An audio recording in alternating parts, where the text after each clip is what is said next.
अभी आपने बड़ी खूबसूरत गुफ्तगू हजरत अल्लामा मौलाना मुफ्ती फैजान रज़ा साहब क़िबला से सुनी।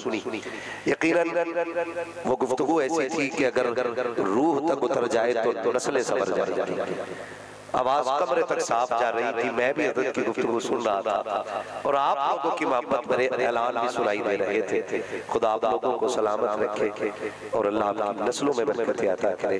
रह गई हमारी बात तो हम तो वो लोग हैं जिनका नजरिया तेरे टुकड़ों पे पले गैर की ठोकर पे न डाल, तेरे टुकड़ों पे पले गैर की ठोकर पे न डाल, झिड़कियां खाए कहाँ छोड़ के सदका तेरा। भाई सैयद शकील अहमद साहब क़िबला बड़ी खूबसूरत नात सुना रहे थे।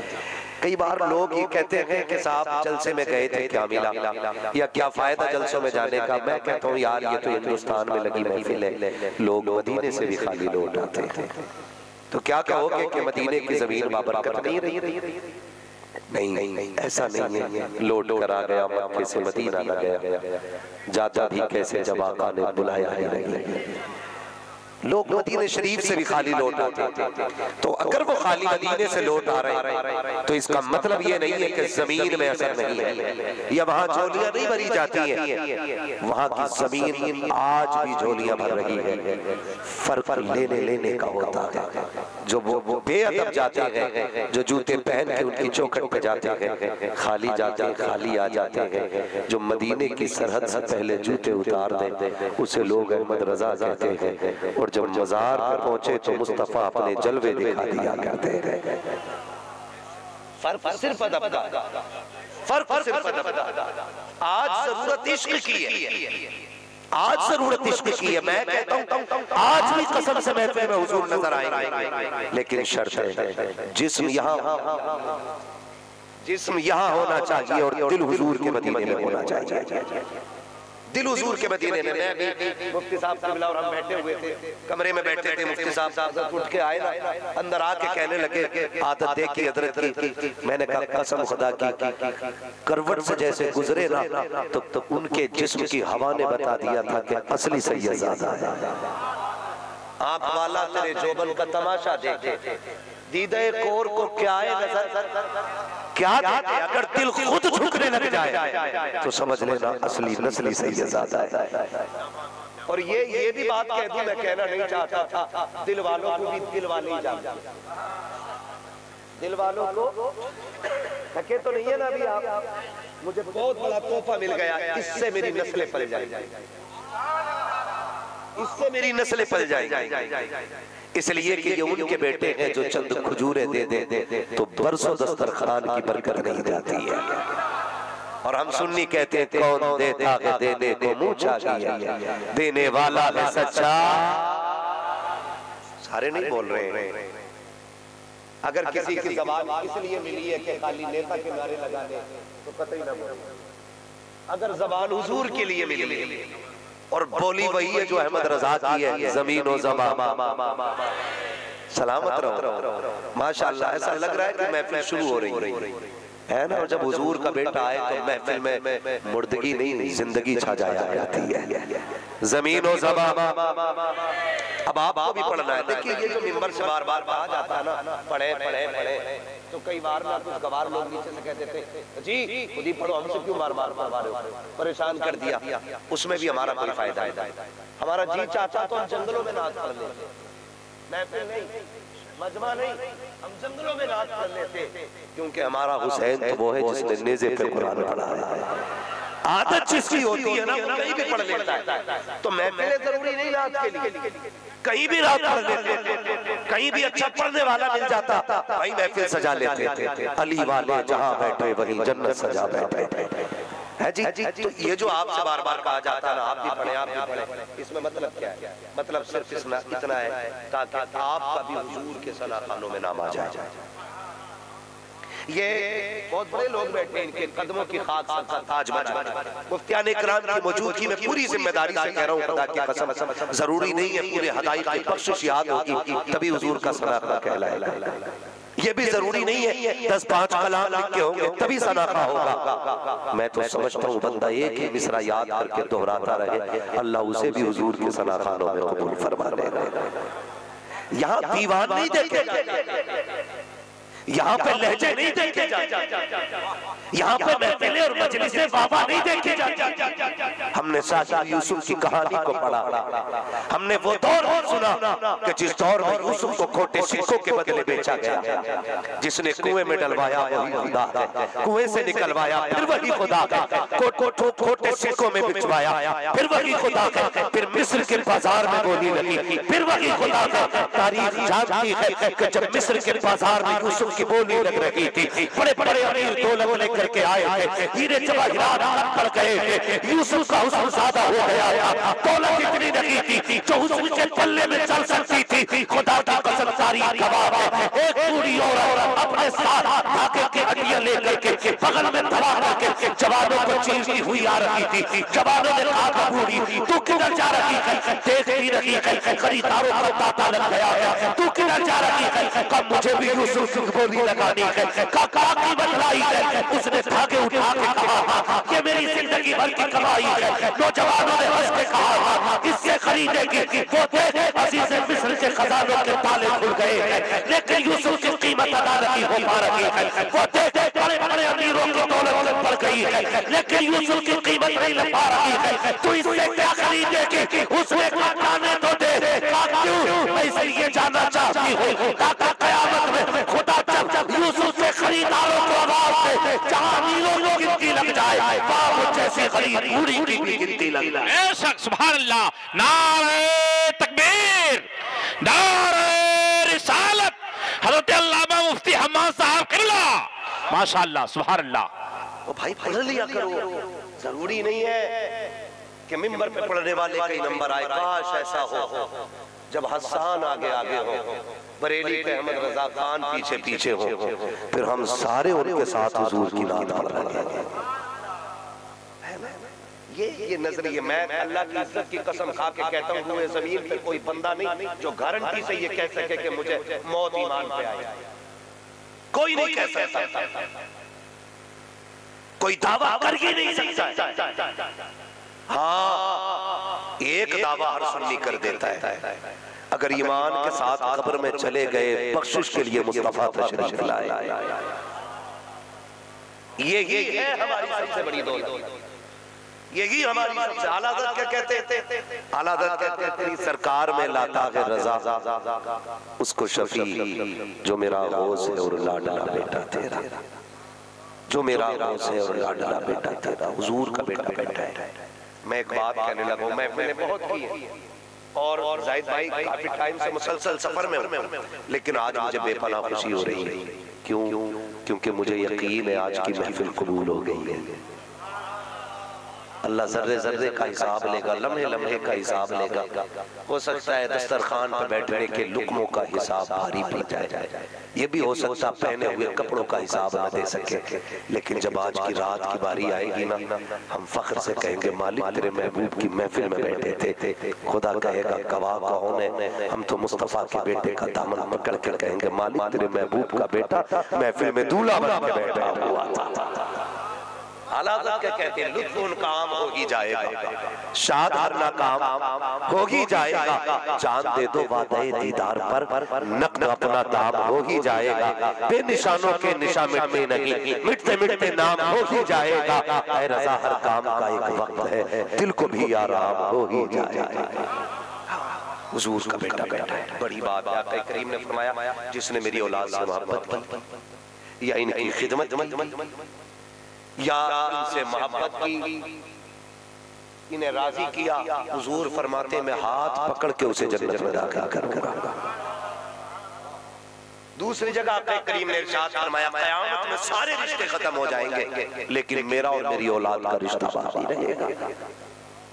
बड़ी बात है, बड़ी बात है। मैं मेरे सामने नौजवान बैठे, कसम खा के कहता हूँ कभी कभी सदियों के सजदे कम पड़ जाते हैं, कभी कभी लम्हों की इबादतें काम आ जाया करती हैं, लम्हों की इबादतें काम आ जाया करती हैं।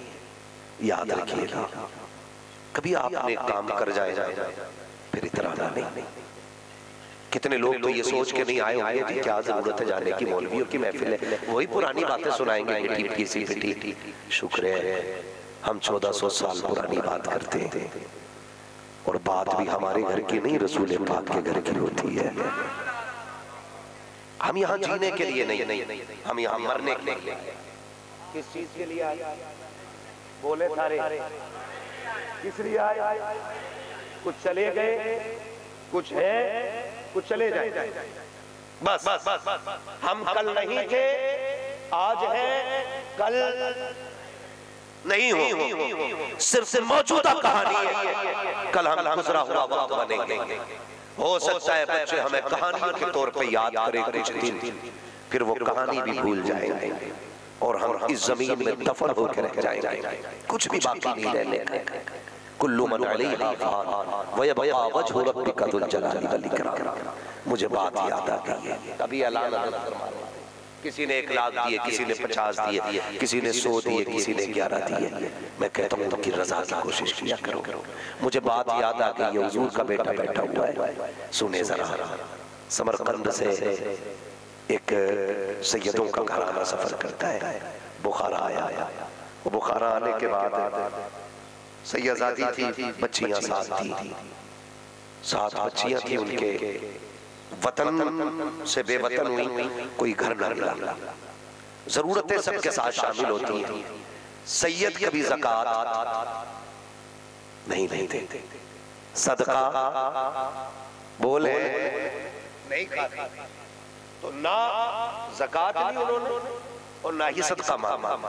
पूछा कि कोई है जो यहाँ मुसलमानों की मदद करता हो? किसी ने मुस्लिम अमीर का पता बताया, फला अमीर है, मुसलमान है, हुजूर का कलमा पढ़ता है। वो सैयदा गई उसके दरवाजे पे, बाहर निकला, कहा क्या बात है? का जरूरत ले आई है दरवाजे पे। कहा क्या? का कई दिन का फाका है, बच्चों ने कुछ नहीं खाया, हो सके तो कुछ मदद कर। उसने मुंह देखा, कहा कहाँ की रहने वाली है कौन तू? अब जब पूछा तो उसने कहा मत पूछ, मैं कौन? का बता। फिर बच्ची कहने लगी मुझे सैयदजादी कहा जाता है, मैं हुजूर की नस्ल से ताल्लुक रखती हूँ। उसे दौलत पे घमंड था ना, उसने लहजा बिगाड़ा।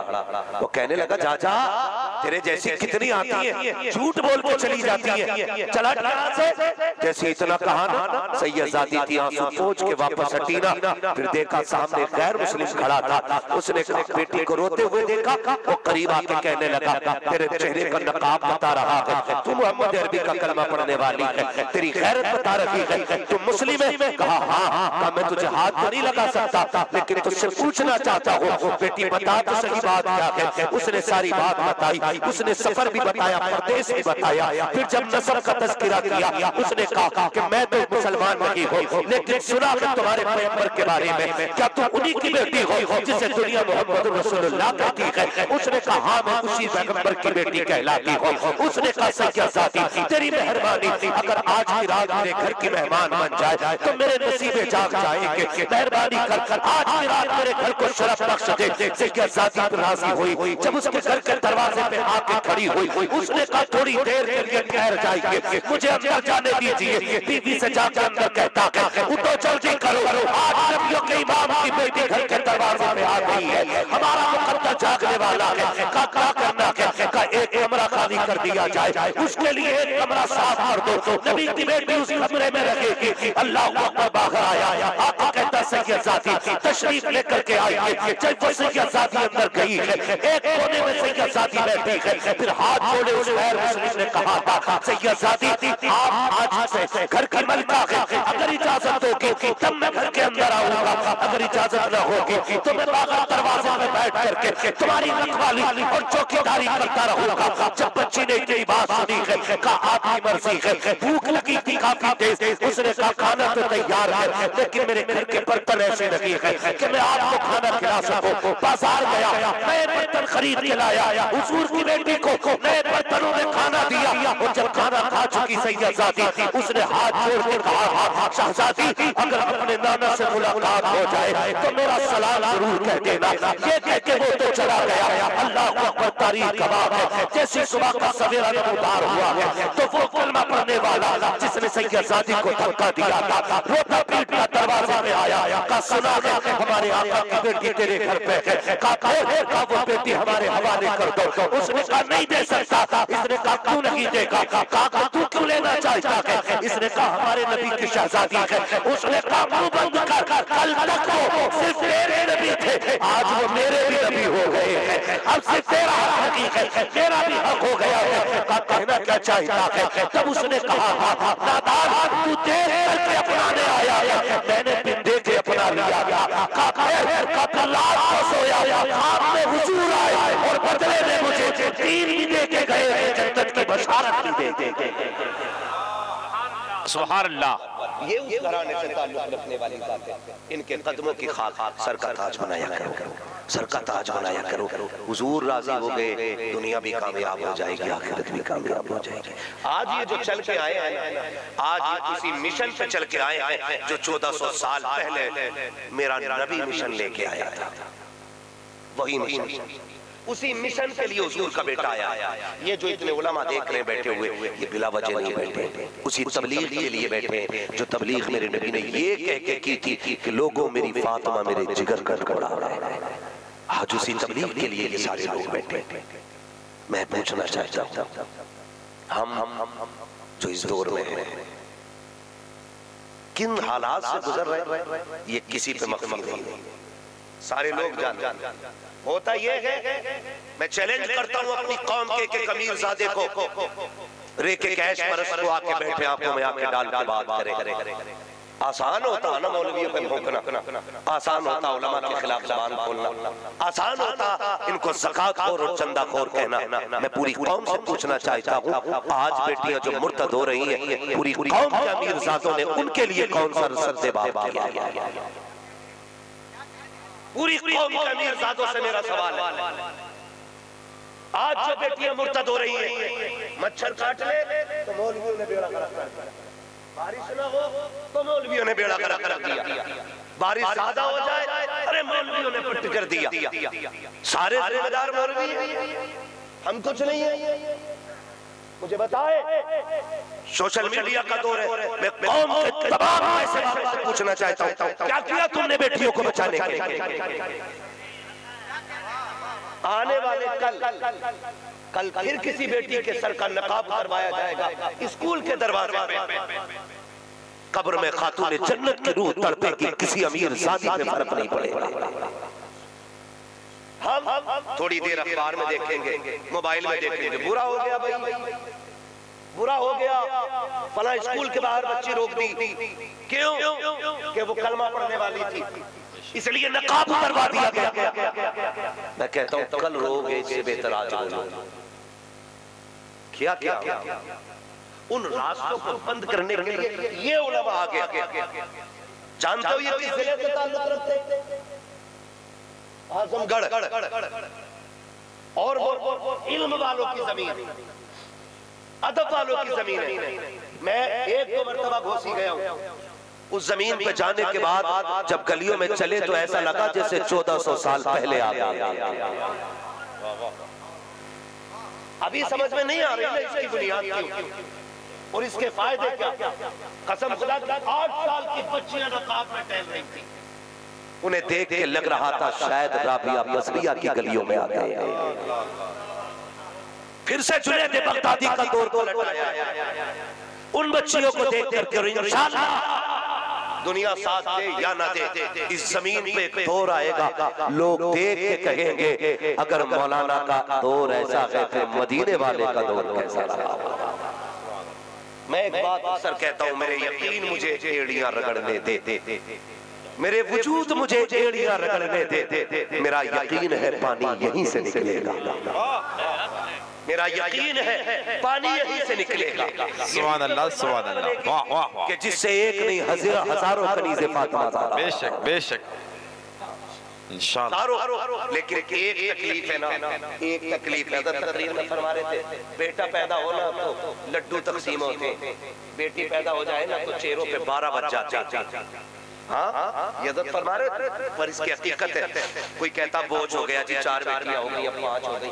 मैं अल्लाह की इज्जत की कसम खा के कहता हूँ, अगर बेटियां बोझ होती, खुदा महबूब के आंगन में कभी भी 4 फूल न खिलाता। क्या बात है, वाह वाह वाह वाह वाह। अल्लाह ने क्या अच्छा प्रूफ है माशाअल्लाह, सुभान अल्लाह सुभान अल्लाह। इसलिए ज़माने को बताया बेटियां सहमत नहीं, बेटियां रहमत हुआ करती, बेटियां रहमत हुआ करती हैं। अल्लाह ने 4 बेटियां अता की हुजूर को, आज 2 हो जाए तो कोसुए मिलते हैं, कई बहुओं को तलाक हो जाती है, कोई कहता कोक गिली हुई है, कोई कहता मनहूस आई है, कोई बेटा नहीं बारिश नहीं आ रहा है। मैं कहता हूँ बेटे मांगो सजदे में गिर के, तुम्हारा हक है, लेकिन खुदा के वास्ते अल्लाह से बेटियां मांगा करो, इसलिए कि बेटे जायदाद के वारिस होते हैं, बेटियां बाप के प्यार की वारिस हुआ करती है, बेटे दौलत के वारिस होते हैं, बेटियां बाप की मोहब्बत के वारिस होती है। मैं भी बेटा हूँ, ये भी बेटे हैं, आप भी बेटे हैं, लेकिन हकीकत के साथ कह रहा हूँ, खुदा का कसम 4 बेटे हाथ खींच लेते हैं, 5 बेटियां बाप के कंधे पे हाथ रख के कहती है डरना मत, बेटों ने रास्ते बंद किए हैं, अभी बेटियों के हाथ सलामत है। खुदा का कसम अगर बस चले तो बेटियां पूरी जिंदगी बाप की नौकरी करके उसको बेशक, वाह वाह वाह वाह वाह, क्या बात हक है। हम सिर्फ बेटों को इज्जत देते हैं, यही वजह है। अभी स्कूल की बुनियाद डाल दो, सैकड़ों हजारों खड़े हो जाएंगे लड़कों के, हाँ बेटों पढ़ाना है, क्यों का बेटा जब पढ़ जाएगा ना तो बुढ़ापा थोड़ा अच्छा कट जाएगा, यही ख्याल रहता है। बेटियां इसलिए नहीं पढ़ाई गई, एक बात कही जाती है बेटी पराया धन होती है, ये ख्याल हमें बेटियों के साथ इंसाफ नहीं करने देता। सरकार बैठे हुए इनकी जूतियों की कसम खा के कहता हूं, हमने बेटियों को बहुत दुख दिया, कहने को कोई कितना बड़ा बड़ा घर में बेटी से कब टूट जाए, अम्मा कहती है तुझे पराए घर जाना, झाड़ू साफ न लगे, काम करने ढंग से सीख ले, तुझे पराए घर जाना। जब से होश संभाला उसे पराए घर की धमकियां मिली, और जब हाथ भी लेकर के ससुराल आई, वहां गलती से कब टूट गया, फौरन आवाज आई पराए घर से आई है ना, तुझे तो हराम का मिल गया। मैं पूछना चाहता हूँ बेटियों को कौन सा हक दिया है आपने? क्या ये पूछती नहीं होंगी मालिक मेरा घर कौन सा है, मेरा कोई ठिकाना है कि नहीं? ये वाले कहते हैं तुझे यहाँ नहीं रहना, वो वाले कहते हैं कि तू वहां से आई है, मालिक मेरा घर कौन सा है?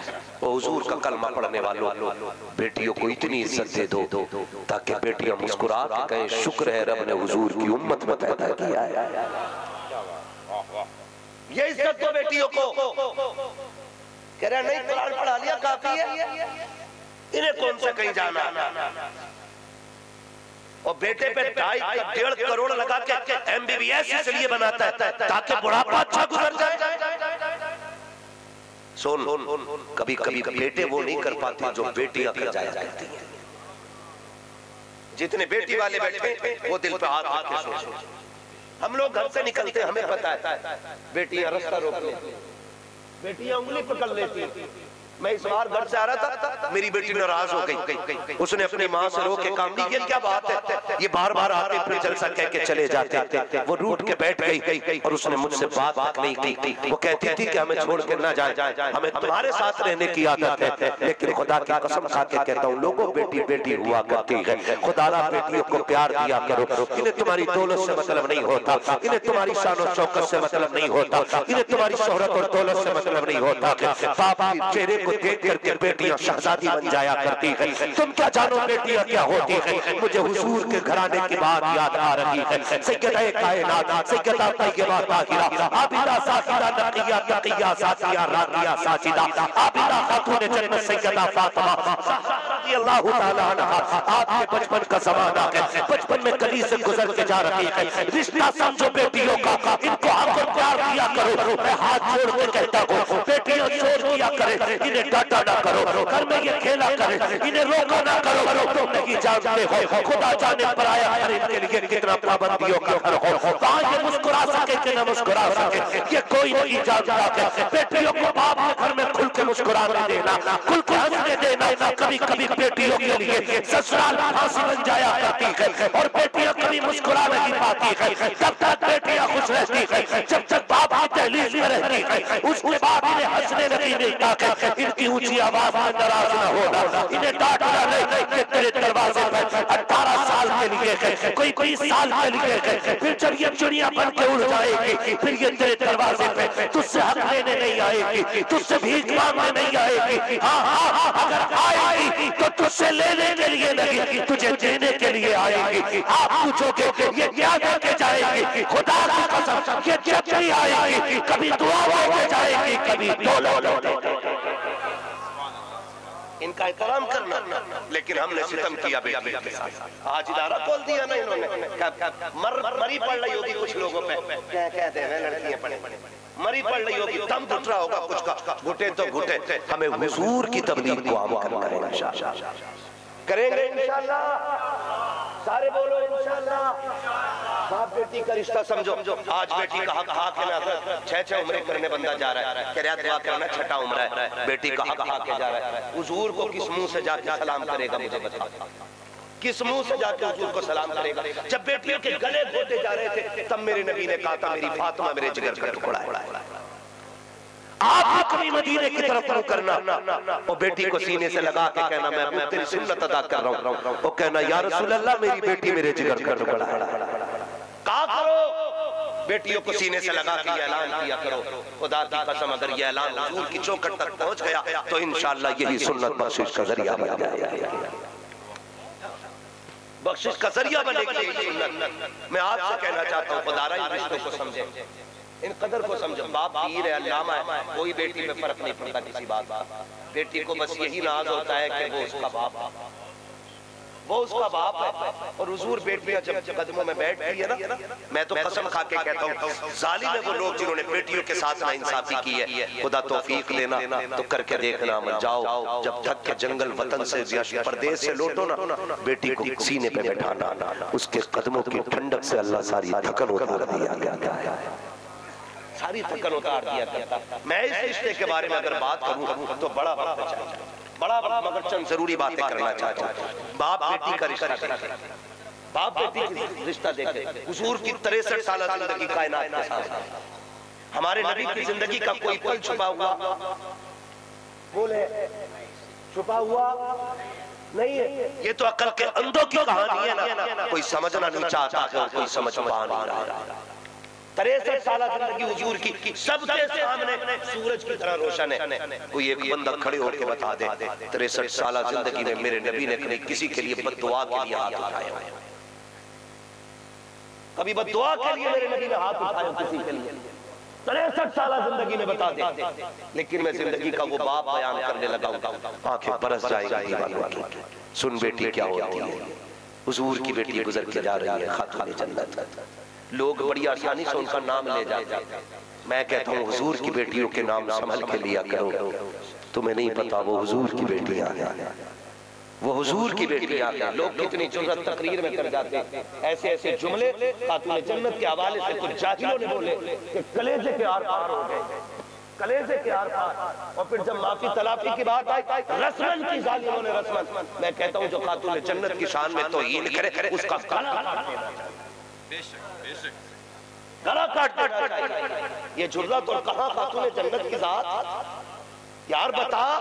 अगर रोजा लग गया थक गई है, अल्लाह नींद मुसल्लत कर देता है। मेरी फातिमा सो जा ताकि तुझे थकन का एहसास ना हो। मालिक चक्की बाकी रह गई है, फरिश्ते भेज दिए जाते, जाओ मेरी फातिमा सो रही है, चक्की चला के काम तुम्हें वहां लोग जुर्रत कर जाते हैं। समझ में बात नहीं आती है, किस मदरसे से पढ़ के आए? अगर नहीं आता नाम लेना तो मत लो। हकीकत ये 1000 बार बसोयम दहन से मुझको गुलाब हुनूस नामे तो गुफ्तन कमाने में। कौन है खातून जन्नत? देखे बेटी क्या होती है। बचपन का जमाना है, गुजर के जा रही गली से, उम्र 5 या 6 साल। बोले सुभान अल्लाह। कितनी साल है? 5-6 साल की बच्ची देखें आप। मैं नहीं जानता जिनकी बेटियां हैं वो बाप अपने आप को क्या समझते हैं, लेकिन इतना जानता हूं जिनके सर पे बाप होता है वो बच्चियां अपने आप को शहजादी समझा करती हैं। इतना तो कोई भी बात अपने अब्बा से कहो। माँ से भी लड़ती है ना, आने दो। भाई से लड़ती है ना, आने दो। उसको इतना नाज अपने बाप पे होता है। और आज बाप मुट्ठी बंद करके कह रहा है ये तो लड़कियों का मदरसा है, इसका क्या क्या? बच्चियों को क्या क्या कोई बात नहीं, छोड़ छोड़। ये सुने बेटी क्या होती है ज़मीन मक्का शरीफ की। खातून जन्नत गुजर के जा रही, अबू जहल ने देखा फातिमा आ रही है, उसने ना शरारत था हरकती शरारत सूझी ना, उसने देख के खातून जन्नत को ना हुजूर की जात के खिलाफ एक जुमला बोला। जैसी कहा खातून जन्नत के कदम रुक गए, उम्र न देखी कद न देखा, ठहर के कहने लगी शर्म कर, तू झूठा है, रब ने मेरे बाप को सच्चा बनाया है। ये जो खातून जन्नत ने कहा, वो अपने यारों के साथ खड़ा था, उसे जिल्लत महसूस हुई, उसने आगे बढ़ के खातून जन्नत के ना चेहरे पे हाथ मार दिया। अल्लाह अकबर। जो हुजूर के जिगर का टुकड़ा था, जैसे चेहरे पे हाथ लगा, रोते हुए घर आई है। लोगों, बाप बेटी का रिश्ता बड़ा नाजुक होता है। बाप बेटी को हंसता हुआ देखता है, तब भी खुशी में रो देता है। बाप बेटी को रोता हुआ देखता है, तब गम में रो दिया करता है। जब खातून जन्नत रोती हुई आई है, मेरे नबी ने अपने कदम जमीन पे रखे, यूं बाजू फैलाए, फातिमा बेटी जल्दी आ, आना जल्दी आ। बात क्या हो गई, खातून जन्नत बाप के सीने से लग जाती है। आका कहते फातिमा रोया न कर, तुझे पता है खदीजा ने जाते जाते वादा किया था, उसने कहा था महबूब मेरी फातिमा को कभी रोने न देना। बेटी बता आंख में आंसू क्यों आ गए? खातून जन्नत ने इतना सुना, रो के कहती है बजी गली से गुजर रही थी, ऐसा ऐसा हुआ है। अल्लाह को आका करीम बेटी की बात सुन के रोने लग जाते हैं। सरकार ने बेटी को सीने से लगाया, फरमाया जाओ अभी जाकर के मेरे चचा से जाके कहो, और हो सके अबू सुफियान से भी जाके कहना कि वो जाए और अभी जाके अबू जहल से बात करे। कहते जाओ उनसे जाके कह देना, आज तक मैंने बददुआ के लिए हाथ नहीं उठाए थे, अगर मेरी बेटी से माफी ना मांगी, आज मैं खुद को उसके खिलाफ मैदान में आ जाऊंगा।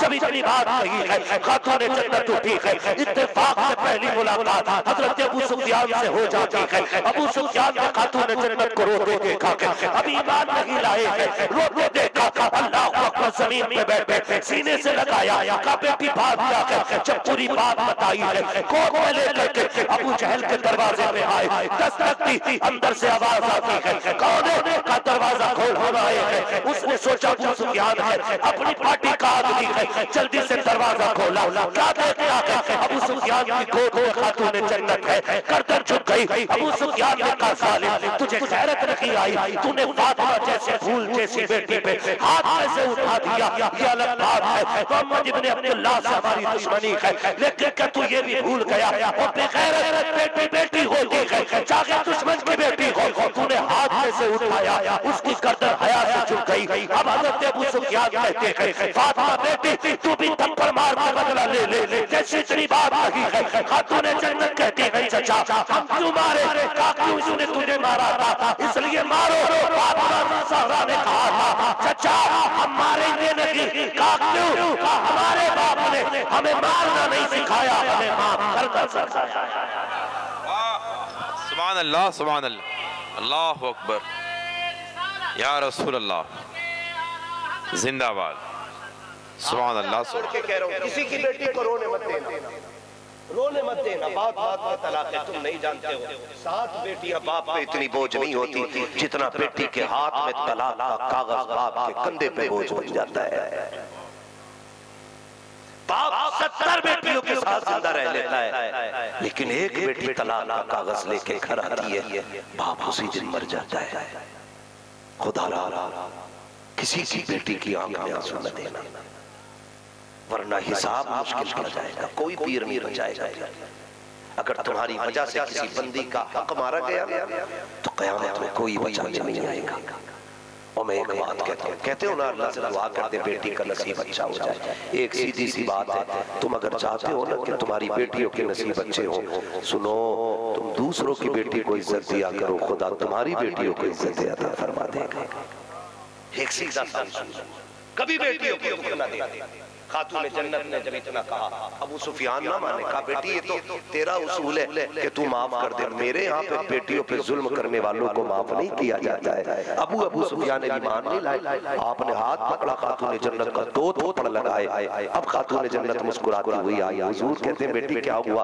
पूरी बात बताई। हुजूर फिर रोने लग गए और हुजूर ने बेटी को बैठाया और फिर झोली फैला दी। मुस्तफा ने झोली फैला के कहा था अल्लाह अबू सुफियान को उस वक्त तक मौत न देना जब तक उसे मेरी झोली में जगह मिल जाए।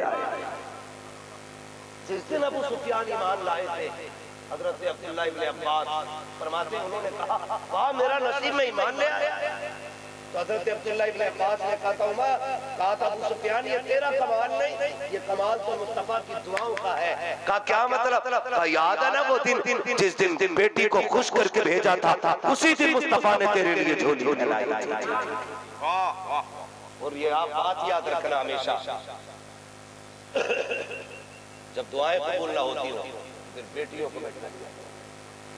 बेटियों को बैठाया हम तो बेटियों को इसलिए तालीम नहीं दे रहे ना कि उन्हें पराए घर जाना है, वो पराए घर की सुने। हमने भी कुरान पढ़ा, सारे लोगों ने कुरान पढ़ाई, जितने भी मेंबर में लोग बैठे सारे कुरान वाले लोग बैठे, लेकिन सच बताओ हम 70 बार भी कुरान पढ़े ना तो शायद 7 बार ना हमें ना उस्ताद का ख्याल आएगा और ना बाप का ख्याल आएगा। लेकिन अल्लाह ने बेटियों को ऐसा दिल दिया है, तू कब्रिस्तान पहुंच जाएगा, बेटियां पोती पोतों वाली नवासी नवासों वाली हो जाएंगी। जब भी कुरान खोलेगी ना उन्हें वर्कों में बाप का चेहरा नजर आया करता है। एक रुकू पढ़े, एक आयत पढ़े, आखिर में जब बंद होता है कुरान हाथ उठा के कहती है अल्लाह उस बाप की कब्र को ठंडा रखना जिसने मुझे कुरान को दौलत अता कराई।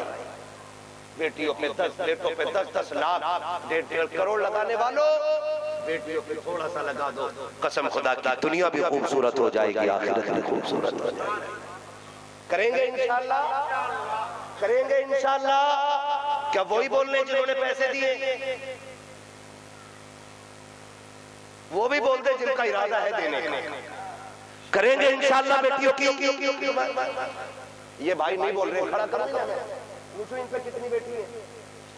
बेटी का दर्द वही जानता है जिसके आंगन में बेटी होती है।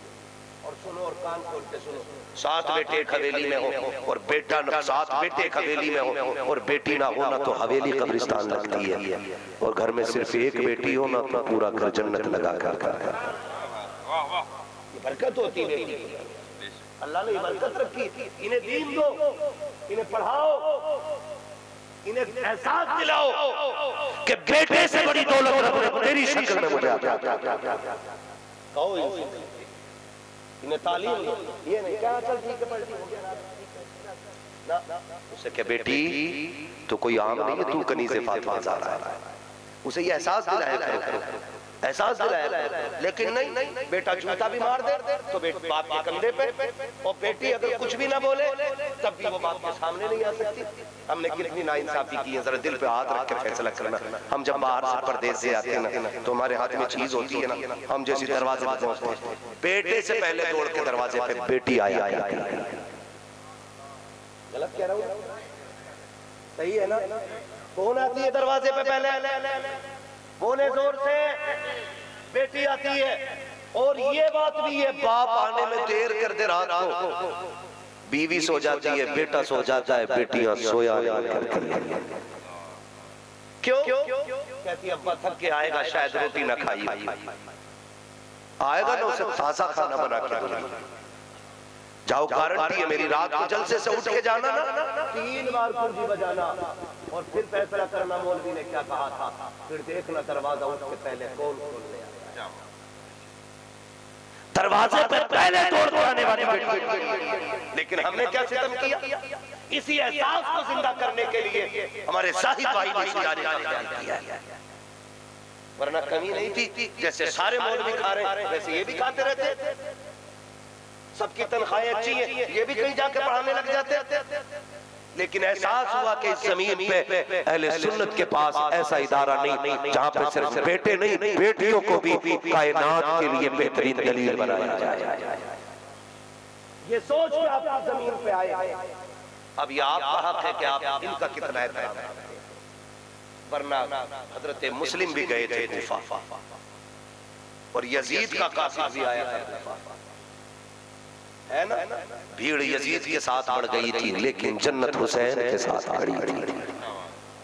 ये याद रखिएगा, वक्त होता तो मैं एक रात से पर्दा उठा के चलता, लेकिन वक्त बहुत ज्यादा हो गया है और मैं गुफ्तगू समेटने लगा हूं। ठीक है ना जाहिद भाई? जरा कह दे या रसूल अल्लाह, खिदमत करें बेटियों की। हम बाहर से आते हैं ना दौड़ के, हमारे घरों के हालात ये होते हैं, हजरत बच्ची आई दौड़ के ना, हाँ अब्बा अब्बा कहती आई ना, तो हम उसको यूं पकड़ लेते हैं हाथ, और चीज की जो थैली होती है ना खाने पीने की, वो यूं हाथ में, ठीक है, फिर बेटे को आंखें ढूंढ रही होती है, बेटा की तरह, बेटा बेटा की तरह, क्यों क्यों बुढ़ापे की लाठी है। हाँ ये वो लाठी है जो बुढ़ापे में तेरी कमर पे पड़ी। अब वो सहारे वाला दौर खत्म हो गया।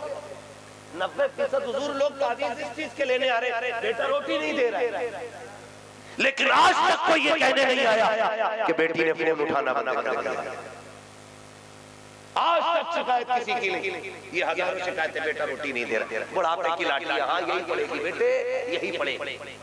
फर्क समझना, बाप गरीब हो, अल्लाह ने बेटा भी दिया हो, बेटी भी दी हो, और ईद आ जाए तो बेटा कहता अब्बा मुझे ऐसे जूते चाहिए जैसे कि शकील रहबर साहब के बेटे ने पहने, वैसे जूते चाहिए जैसे कि मुफ्ती साहब के बेटे ने पहने, ये बेटा कहता है। लेकिन अगर कोई बाप अपनी बेटी से कहना बेटी तू कपड़े नहीं बना रही, तो वो बाप के चेहरे को देख के कहती है अब्बा पिछले साल बनाए थे ना, अभी परहेज कर लूंगी, उन्हीं कपड़ों में फिर से ईद हो जाएगी।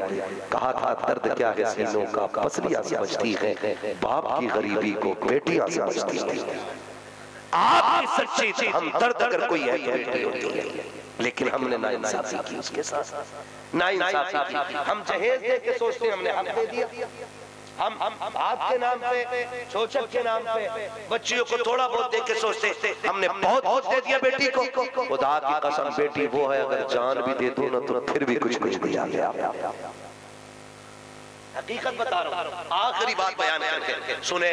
दौलत कभी किसी के साथ कब्रिस्तान, अरे कोई गया गया हो सोना, कोई जेवर, कोई कुंडल पहन गया हो, हाथों में कंगन किसी ने गया, कोई लेके नहीं जाता ना, कैसे जाते? बोले सारे, बोले जोर से, खाली हाथ जाना ना, खाली जाते, लेकिन बेटियों के हक मार जा। अगर आखिरी सांसें चल रही हो ना, जल्दी से बेटे को बुला कर कहता कागज तैयार कर, कहीं फूफा आके ना जमीन पे अपना मुकदमा लगा। मरते मरते बेटे को दे दिया, वो बेटा छोड़ के फरार। अब मुंह की मक्खियां बेटियां उड़ा रही, अब कपड़े बेटियां पहना रही हैं, लेकिन खुदा की कसम मैंने आज तक कोई जनाजा ऐसा नहीं देखा जिस जनाजे को छोड़ के बेटियां उठ के गई हो। बेटे थोड़ी देर रोके उनमें मसाला पुलिया डाल के कोना पकड़ लेते थे, लेकिन 12-12 घंटे बेटियां जनाजों पे बैठी रहती हैं, जनाजों पे बैठी रहती हैं। उससे कहना उठ जा थोड़ा लेट ले, कहती है नहीं बाप आखिरी कुछ लम्हों का मेहमान है, फिर ये चेहरा हमेशा के लिए मिट्टी में दफन हो जाएगा। ये सोच करके बेटियां बाप की जनाजे से गुस्सा नहीं करती। अब मैं आखिरी सवाल आपसे करना चाहता हूँ, आखिर कसूर क्या था बेटियों का? हम शादी करके इन्हें बेगाना बना देते हैं, अपने ही घर पे आने के बाद इन्हें पूछ के किचन से खाना लेना पड़ता है। आखिर कसूर क्या है बेटी का? अपने की बात की दहलीज में पूछ करके किचन में रोटी ले रही है, खता क्या है इसकी? कसूर सिर्फ इतना है कि रब ने इसे बेटी बनाया है, ये तेरे सर पे तलवार रख के हक नहीं ले सकती। इसका कसूर ये है कि ये तुझे अपनी जान से ज्यादा चाहती है, इसलिए तुमने इसे बेगाना बना दिया है, इसलिए तुमने इसे अजनबी बना दिया है। और तूने खुदा का वास्ता बेटियों की इज्जत किया करो। मुझे बात याद आ रही है, मैंने ये बात कई बार बयान की है। अल्लाह ने एक शख्स को 4 बेटे अता किए, एक बेटी अता की, बड़ी बेटी थी, छोटे बेटे थे। तारीख गवाह है, जब रब ने उसको 4 बेटियां बेटे अता किए, एक बेटी अता की। अल्लाह ने जब बड़ी बेटी अता की, उसने बड़ी बेटी को निकाह करने के बाद ससुराल भेज दिया था, और ससुराल भेजने के बाद बाकी की सारी जायदाद 4 बेटों के हवाले कर दी। जब 4 बेटों के हवाले की, कोई बात समझी से हो गई, अनबन हो गई इस दामाद से, फिर 10 साल तक बेटी के दरवाजे पे नहीं गया। 10 साल के बाद फिर वो वक्त भी आया, बुढ़ापे ने अपने पंजे झगड़े और उसके बदन में दर्द उठा, चेक कराया, डॉक्टर ने कहा किडनी फेल हो गई है, इसको बड़ा नाज था, क्या हुआ हो गई तो रब ने बड़ा पैसा दिया है, ऐसा करो मेरा कुर्ता चेंज कर सकते हो। डॉक्टर ने कहा सुन, ये कोई मार्केट में मिलने वाली चीज नहीं है, इसे खरीदा नहीं जा सकता। कहा फिर तेरी फैमिली का कोई बंदा अगर अपनी किडनी देगा तब जाकर के तेरा इंतजाम होगा। उसने कहा तो क्या हो गया, अल्लाह ने 4 बेटे अता किए हैं, मैंने बड़ी दौलत उनके लिए कमा के रखी है, किसी भी बेटे से कह दूंगा मुझे किडनी मिल जाएगी। उसने चारों बेटों को बुलाया और बुला के कहता बेटे मेरा कुर्ता खराब हो गया है, डॉक्टर कहता कि जीना है तो एक किडनी देनी पड़ेगी। ए बेटे मैंने जिंदगी नाम कर दी, एक कुर्ते की जरूरत है। जैसे इतना सुना बेटे के कदम पीछे हट गए। उसने कहा कि अपनी जिंदगी के चक्कर में हमारी जिंदगी बर्बाद ना करो, हम तुम्हें कुछ नहीं दे सकते हैं। ये कह के पहला बेटा हटा, दूसरे का जवाब यही, तीसरे का यही। जब चारों बेटों ने जवाब दे दिया उसने रोक के डॉक्टर से कहा डॉक्टर बड़ी आज गलती का एहसास हो रहा है, जिनके लिए जिंदगी नाम करती थी आज एक सांस लेने के लिए तैयार नहीं है। एक काम करो डॉक्टर मुझे हॉस्पिटल में ऐसे ही डाल दो, इलाज करो जितनी सांसें होंगी अल्लाह जिंदा रखेगा, जब वक्त आएगा मर जाएंगे। ये कहते हॉस्पिटल में आ गया, लेकिन चूंकि बात तेजी से चलती है, जब बेटों ने इनकार कर दिया फिर बाप ने भी रिश्तेदारों से मिलने से इनकार कर दिया। पैसे वाला था मिलने से इनकार कर दिया, बात खानदान तक पहुंची, रिश्तेदारी में पहुंची, बात बेटी के घर तक पहुंच गई। वो बेटी जिसके दरवाजे पे 10 साल से नहीं गया था, उसे पता चला मेरा बाप बीमार हो गया है, गुर्दे की जरूरत है, भाइयों ने देने से इनकार कर दिया है। उसकी गोद में छोटा सा बच्चा था, बर्दाश्त न कर सकी, बच्चे को सीने से लगाया, 100 किलोमीटर का सफर किया, हॉस्पिटल में आई, डॉक्टर से मिली, कहने लगी डॉक्टर जल्दी कर, इस नाम का मरीज तेरे हॉस्पिटल में है। उसने कहा हाँ है, कहा उसे गुर्दे की जरूरत है, कहा हाँ आप जल्दी कर मेरा कुर्ता निकाल ले ताकि वो मरीज जिंदा बच सके। जैसे डॉक्टर ने इतना सुना वो कहता बेटी क्या कह रही है, पहले पूरा तारुफ तो करा, पूरी बात तो बता। बच्ची ने कहा नहीं बता सकती, ऐसा कर अब तो लोग इनकार कर चुके हैं, अब कोई रास्ता भी नहीं है, आखिरी इलाज समझ के मेरी किडनी निकाल ले। डॉक्टर ने बच्ची की बात मानी, कुर्ता निकाला, मरीज को डाल दिया। जब बच्ची कुछ दिन के बाद जाने लगी डॉक्टर ने हाथ पकड़ के कहा बेटी जा तो रही है, जरा ये तो बता दे मरीज से तेरा रिश्ता क्या है, तू लगती क्या है मरीज की। उसने कहा ये न पूछ मैं कौन हूँ, कब बताना तो पड़ेगा। अगर उसने पूछा तो क्या बताऊंगा। बच्ची ने कहा कलम कागज दे दिया जाए। बच्ची ने छोटी सी तहरीर लिखी, लिखने के बाद तय बनाई, लिफाफे में बंद करके डॉक्टर के हवाले की, का डॉक्टर इसे संभाल के रख, अगर मेरे बारे में ये मरीज उठ के पूछने लगे ना तो पहले छुपाने की कोशिश करना, अगर ना जा सके तो फिर मेरी तहरीर उसके हवाले कर देना। अल्लाह अकबर। बच्ची ये कह के दे के चली गई। जब ये ठीक हुआ तो रिश्तेदार भी पहुंच गए, सुना कि सेठ साहब की छुट्टी हो रही है, चलो उन्हें राजी कर ले, कुछ न कुछ दौलत मिल जाएगी। ये सोच करके सारे आए, लेकिन जानते हो उसने सबसे मिलने से इनकार कर दिया, मिलने से इनकार कर दिया। उसने कहा मुझे डॉक्टर के पास जाना है। डॉक्टर के पास गया, कहा डॉक्टर तेरा शुक्रिया यार, सबने मुझे छोड़ दिया लेकिन तूने मुझे बचा लिया। उसने कहा शुक्रिया मेरा अदा न कर, अगर करना है उस बच्ची का शुक्रिया अदा कर जिसने गुर्दा दे के तुझे जिंदगी दे दी है। उसने कहा कौन थी वो बच्ची, नाम क्या है, का नाम तो नहीं पता है, का कहाँ की रहने वाली है, का ये भी नहीं मालूम है, का फिर कहाँ ढूंढो, मुझे चाहिए वो लड़की। उसने कहा याद है, जाते जाते एक खत उसने दिया था, अब एक बेटी क्या होती है। जैसे उसने कहा लाचार दिखकर वो तहरीर दे, डॉक्टर ने दराज से खत निकाला, बाप के हवाले किया। जैसे उसने पढ़ना शुरू किया चीख हमारी जमीन पे गिर जाता है, कहता डॉक्टर तेरा कलेजा टुकड़े टुकड़े हो रहा है। डॉक्टर ने कहा यार इसमें ऐसा क्या है, कौन थी वो खत देने वाली। उसने कहा मुझे भी तो पढ़ के सुना।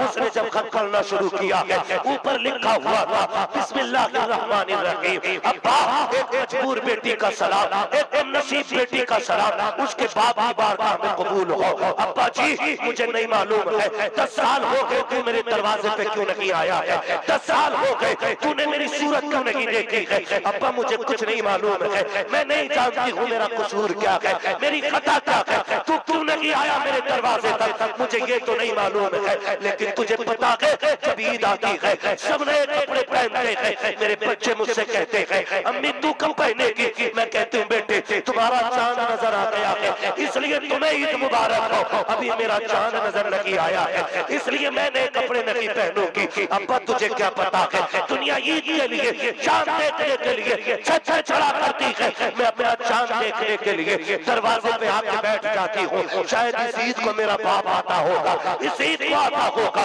अब्बा तुझे क्या पता है कितनी ईदें तेरे बगैर गुजर गई है, कितनी ईदें मैंने रो के गुजारी है, लेकिन फिर भी शिकवा कोई नहीं करती। अब्बा तूने मुझे मिले नहीं दी, तूने मुझे फैक्ट्रियां नहीं दी, तूने मुझे जायदाद नहीं दी। अब्बा इसका भी शिकवा नहीं है। ए मेरे बाप, मैं जो आई हूँ जब मुझे पता चला है कि तेरी किडनी खराब है, भाइयों ने कुर्ता देने से इनकार कर दिया है। अब्बा मैं बर्दाश्त न कर सकी, मैं तुझे कुर्ता दे के जा रही हूँ, लेकिन कोई एहसान नहीं किया है तुझ पे। ये जो कुर्ता दे रही हूँ एहसान नहीं है। अब्बा 18 साल तूने सीने से लगा के पाला था, तेरे एहसान के वही टुकड़े काफी है। अगर कुर्ता तो क्या चांद भी मांगेगा, हंसते हंसते दे के चली जाऊंगी। मेरे बाप नाराज न होना, मैंने तुझ पे एहसान नहीं किया है। ये जो कुर्ता दे के जा रही हो, इसके बदले में सिर्फ एक गुजारिश तेरी बेटी की है। अब्बा तेरी मर्जी है, आइंदा ईदों पे आए या ना आए, आइंदा खुशी के दिन आए या ना आए, इतनी मेहरबानी कर देना। अगर मेरा खबर तुझे मेरी मैयत में पहुंच जाए, अब्बा नाराजगी भुला करके बेटी के जनाजे को आगे कंधा दे देना। बेटी कह रही है अब्बा अगर तू कंधा दे देगा तो कोई ये नहीं कहेगा बदनसीब का जनाजा है, तेरा कंधा देखेंगे, जमाना कहेगा ये खुशनसीब बेटी का जनाजा गुजरते जा। इसलिए मैंने कहा कभी कभी बेटियां बेटे वो नहीं करते जो बेटियां कर जाया करती है। उसने कहा यार किसी और का नहीं, मेरी बेटी का है, वो गुर्दा देखे जाने वाली मेरी बेटी है। वो लोगों खाली इस धोखे में अंधे न रहना, ये बुढ़ापे की सहारा लाठी है। जरूरी नहीं है बेटे तुम्हें पाल लें, मगर कम से कम इतना करना ताकि दुनिया भी बेहतर हो जाए, आखिरत भी बेहतर हो जाए। अपनी बच्चियों को तालीम दो, तालीम दो बच्चियों को। जिनकी बेटियां परदेश चली गई हैं, ससुराल चली गई हैं, वो अपनी बेटियों के नाम से इस इदारे का ताउन करें, इस इदारे के लिए दें, ताकि अल्लाह क़यामत में उनकी बेटियों को भी कनीज़े फातिमा ज़हरा बना करके उठाए। करेंगे इंशाअल्लाह, करेंगे बेटियों के हवाले, है ना? इस इदारे को मजबूत बनाएंगे इंशाअल्लाह। अल्लाह ताला हमें बेटियों से प्यार की तौफीक अता फरमाए और हमें बेटियों का हक पहचानने की तौफीक अता करे। खुदा करे जिन आंगनों में बेटियां ना हो, अल्लाह उन घरों में बेटियों की मुस्कुराहट अता कर दे। हाँ, मैं फिर कहूँगा आखिर में, बेटे जायदाद की वारिस होते हैं, बेटियां प्यार की वारिस हुआ करती हैं। बेटियों को कुरान दे दो, बेटियों को कुरान दे दो। खुदा की कसम ये मर के जब कब्र में आओगे ना, ये तुम्हारी कब्र की रोशनी का इंतजाम बन के आएगी। सुभान अल्लाह, सुभान अल्लाह। मैंने जो बात कही थी मैं दोहरा दूं, लोग ना खाली भौंकते मौलवियों पे, ये ऐसा करते वैसा करते। अगर पैसे से सद्देबाब होता ना तो कितने अमीर ज़ादे, कैसे अरबपति खरबपति, लोगों को पता ही नहीं पैसा कितना, लेकिन कौम के लिए वो कुछ नहीं कर सकते। सलाम करो इन उलमा को, खाली हाथ गरीबुल वतन होते हुए आपके शहर में आकर के ना इस इर्तिदाद का दरवाजा बंद करने के लिए एक मदरसे का दरवाजा खोलने का इरादा किया गया। जानते हैं मैंने रईस उल अत्किया सरकार उवैस मुस्तफा वास्ती दामद से कहा था, हुजूर आप बताएं ना, हम थक गए तकरीरें कर करके, बेटियों को कैसे रोका जा सकता है मुर्तद होने से। एक बात उन्होंने कही थी, कहने लगे मौलवी अब दीवारें नहीं बचाएंगी। मैंने कहा फिर कहा जाओ जमाने से जाके कह दो अगर बेटियां बचानी है ना तो फिर उन्हें हुजूर का आशिक बनाया जाएगा। हुजूर का इश्क बच्चियों को मुर्तद होने से बचा सकता है, और ये इश्क सिर्फ मदरसों की गोद से मिलेगा, इसी इदारे की गोद से इंशाअल्लाह। देखना कोई राबिया बसरिया होगी, कोई ज़ैनब के तर की कनीज होगी, कोई खातून जन्नत के तर की पहरेदार बनेगी, कोई करबला वालों के दीन की पहरेदार बनके इसी इदारे से निकलेगी, और तुम और हम मर जाएंगे, मर जाएंगे। डर लग रहा है, यही कड़वी सच्चाई। जितना सोच रहे हो उससे कहीं ज्यादा करीब मौत आ गई, उससे कहीं ज्यादा। अगर आप यहाँ सोच रहे हो मौत तो मौत यहाँ है, और अगर यहाँ सोच रहे हो तो मौत यहाँ है। बहुत करीब है मौत, मरना है, मर जाएंगे। हमारी भी कब्रों की निशानी, एक दिन ऐसा आएगा लोग कब्रों पे कब्रें बनाएंगे, हमारी बच्चियां निकाल फेंकेंगे, कोई नहीं आएगा। आज 6 महीने में भूल जाता बंदा, तो क्या लगता आने वाले दौर में 6 दिन याद रखे बड़ी मसरूफियत का दौर आ रहा है। आज 6 महीने के बाद भूल जाता, कहता चचा आपका दफन कहाँ हुए थे? अच्छा कह रहा यहाँ दफन हुए, नहीं मुझे दोस्त को देखा ध्यान। ये अपना बेटा कह रहा बाप की कब्र पर। आज 6 महीने याद रखने बंदा तैयार नहीं, आने वाले 20 सालों में क्या बच्चों को इतनी फुर्सत होगी कि तेरी मेरी कब्र का निशान उन्हें 20 दिन याद रह जाए? हमने IAS IPS बनाए और तकलीफ होती मुफ्ती साहब, बेटा IAS से फोन करके कह रहा मैं दफन में नहीं आ सकता, अब्बा के पैसे भेज दूंगा, अच्छे से कफन उफन पहना के दफन कर देना। लानत तो ऐसे कफन पे। मजा तो तब है चाहे कफन में फटी चादर हो, लेकिन कंधा देने के लिए सगा बेटा मुसल्ले पे नमाज जनाजा भी पढ़ाता हो और कब्र पे खड़े होकर कुरान की तिलावत भी। ये असल चीज कोई नहीं याद रखेगा। अमीरों, पैसे वालों, फकीरों, जाना सबको मिलेगा। ऐसे काम कर जाओ कोई हाथ ना भी उठाए, तब भी जन्नत की ठंडी हवाओं की खिड़कियां कब्र में खुलेंगी। और ये कब होगा? ये मौका मिल गया, इदारे की बुनियाद रखी जा रही है, इसकी बुनियाद में हिस्सा ले लेना, इसकी बुनियाद में हिस्सा ले लेना। कोई हाथ ना भी उठाए, कोई दुआ ना भी दे। 2000 साल बाद भी अगर ये मदरसा रहेगा ना, तो जब जब इसमें बिस्मिल्लाह खानी होगी, अल्लाह उसकी बरकत से ठंडी हवाएं कब्र में अता फरमाता रहेगा। करेंगे इंशाअल्लाह, हिस्सा लेंगे। और नौजवानों से आखिरी बात है, नौजवानों हाथ से हो रहे हालात बहुत ज्यादा नागुफ्ता भी है, जानबूझ के मुसलमानों को मारा जा रहा है। अभी घोसी के अंदर जो 2 तलबा के साथ हादसा हुआ, हमजदिया के 2 बच्चे थे ना, 2 बच्चों के साथ एक्सीडेंट हुआ, 2 बच्चे ऑन रोड खत्म हो। ठीक, आज तुम्हारा इख्तियार है, जितना चाहो सितम कर लो, लेकिन उतना करना जितने का हिसाब दे सको। दौर बदलता है, हालात तब्दील होते, न तुम थे न रहोगे, आज हो कल नहीं हो, लेकिन हिसाब देना। 2 बच्चों को जानबूझ के गाड़ी से रोक दिया जाता है।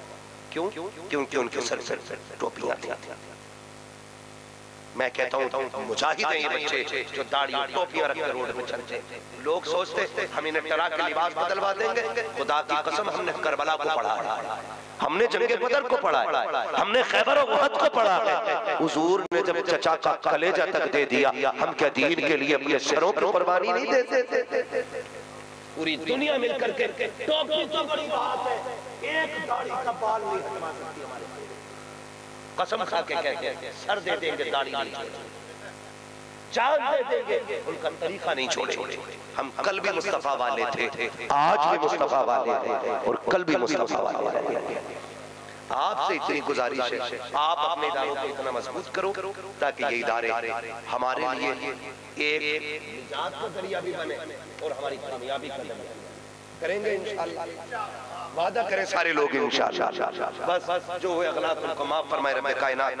जिंदगी ने दिया साथ, फिर होगी मुलाकात, चमन रहा फूल खिलेंगे, जिंदगी रही फिर मिलेंगे। मुसाफिर हैं हम भी, मुसाफिर हो तुम भी, किसी मोड़ पर फिर मुलाकात होगी। फकीरान आए सदा कर चले, सदा खुश रहो, ये दुआ कर चले। सारे लोग कलमा शरीफ पढ़ लीजिए, ला इलाहा इल्लल्लाह मुहम्मदुर रसूलुल्लाह अस्तगफिरुल्लाह रब्बी मिन कुल्ली ज़ंबिन व अतूबु इलैहि व मा अलैना इल्लल बलाग। अस्सलामु अलैकुम व रहमतुल्लाहि व बरकातुहू।